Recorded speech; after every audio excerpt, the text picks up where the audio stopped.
Over the last few years, one topic has dominated global economic discussions: the ballooning government debt of the United States.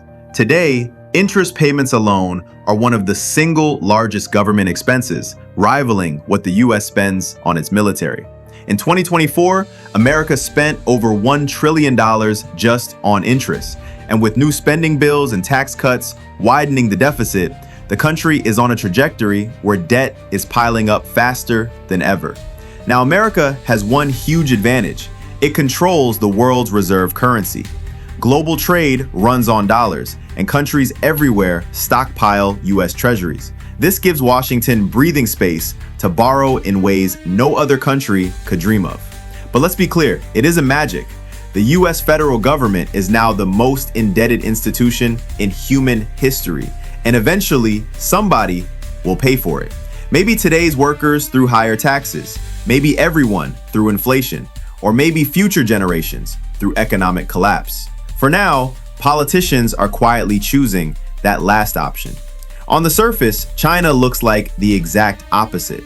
Officially, its government debt sits at 84% of GDP. Compare that to 123% in the US or a staggering 250% in Japan, and China looks almost restrained. Not only that, China is a major creditor to the rest of the world. For years, Beijing held over $1 trillion of US treasuries. That gave them leverage during trade disputes, reminding Washington that the borrower depends on the lender. It creates the image of America as the reckless debtor, while China plays the cautious banker. But that's only an illusion. Dig deeper and you'll find China is arguably more indebted than the US, 3 times more. And depending on whose numbers you believe, the reality may be catastrophic. The difference lies in who is doing the borrowing. In the US, the vast majority of debt belongs to the federal government. States and local governments borrow too, but their combined debt is only about 12% of GDP. Add it all up, and US government debt stands at roughly 132% of GDP. Not good, but not unprecedented for a reserve currency issuer. In China, it's very different.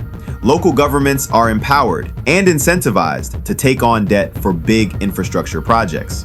Highways, airports, stadiums, bridges. Debt fuels much of China's rapid development. By 2023, Chinese provincial and local governments owed at least $12.6 trillion. That's 76% of GDP, before we even consider central government borrowing.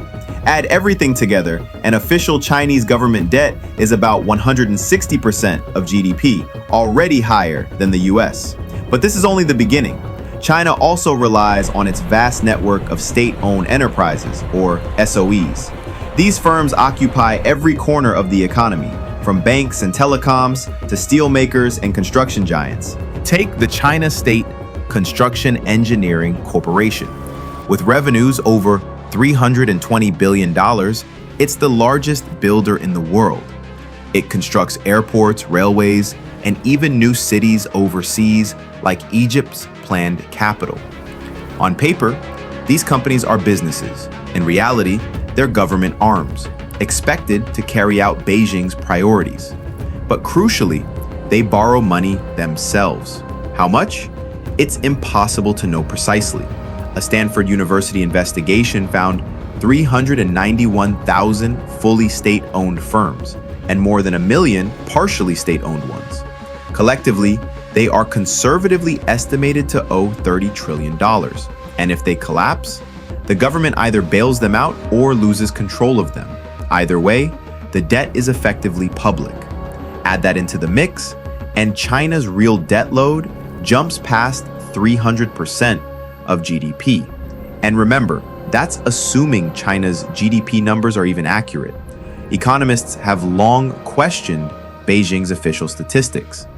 Independent studies suggest China's true economy could be 20 to 60% smaller than reported. If that's true, then debt to GDP ratios explode to 450% or more. That would make China one of the most indebted economies on Earth, right up there with countries that have already defaulted. Now here's where things get strange. Normally, higher risk means higher interest rates. The US, with all its political dysfunction and downgraded credit rating, pays about 4.5% on 10-year treasuries. China, just 1.7%. Why? Because its system isn't a free market. Capital controls prevent investors from moving money abroad.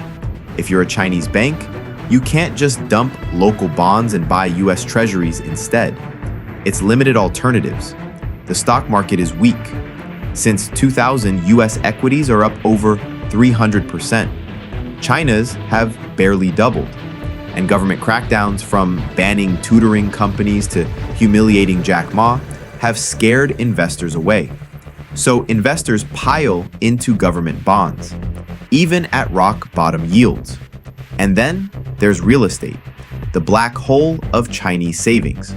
For 2 decades, property has been the only asset class ordinary households trust. The result? China's real estate market is now the largest in the world. Homes in Beijing cost 35 times the average income. For comparison, London is 19, Sydney 13, Los Angeles 7.5. This has saddled households with debt and inflated a bubble that many economists say is already cracking. Developers like Evergrande and Country Garden have defaulted on billions. At the same time, the obsession with property has meant consumer spending stays low. In the US, household consumption makes up 68% of GDP. Globally, the average is 56%. In China, just 39%. The world's second largest economy is terrible at consuming its own output. So how has China kept this system alive? By flooding it with money. Between 2000 and 2019, America's money supply tripled. China's multiplied 16 times. State-owned banks simply click money into existence to lend to local governments and SOEs. Normally, this would trigger inflation, but Chinese consumers are so frugal that consumer prices have barely moved. Instead, all that inflation has gone into housing. Here's the one saving grace for China: assets. The US federal government, for all its debt, owns only about $5.6 trillion in assets. Against $30 trillion in debt, that leaves a negative net worth of $40 trillion. China, by contrast, owns almost everything. Land, utilities, SOEs, even conservative estimates place government net worth at $20 trillion. Chinese researchers claim it could be as high as $40 trillion. That means, at least in theory, Beijing could liquidate assets to reduce its debt, an option Washington simply doesn't have. So where does this leave us? China's debt looks catastrophic by Western measures, over 300% of GDP, possibly 450%.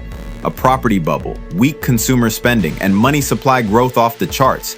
And yet, it's also different. Much of the debt is owed internally, to state-owned banks within a closed system.